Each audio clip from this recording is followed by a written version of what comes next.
Correct. Leadership and authority are not the same thing. They're related terms. Leadership is a position and authority is something that is given to you. So only a woman can grant you authority over her, okay? She grants you authority in a position of leadership. So leadership is I make the plan, you follow the plan, okay?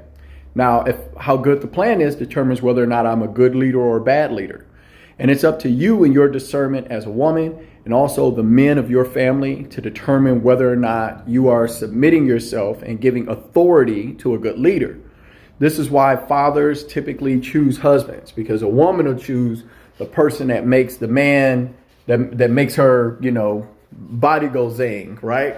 The guy with the nice smile and the gray beard, right? But the woman, she will choose, the man will choose somebody who, through the work of his life, has evidenced and proven that he's consistent, that he's a man of character, that he can provide the resources necessary to provide for your daughter, which you value more than anything.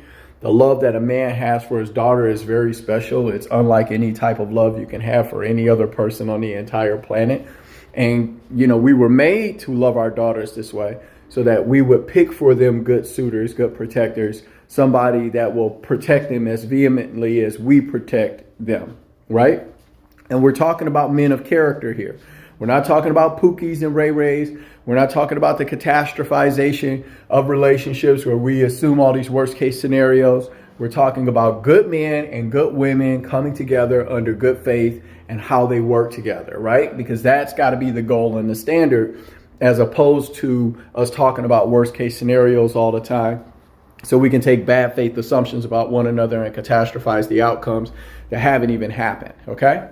So you imagine that your husband, right, because I assume you should be married at this point, right, helps your daughter to vet a man, and that man is a man of character, meaning that his decision making is ran through his principles, morals, and values. The father looks at his life and sees that his work is good, that he's accomplished this work through consistency and through being proficient and being productive and being a competitive man.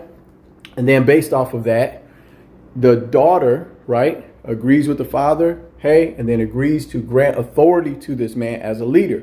Now, let's say you work for a company and you wanted to leave that company.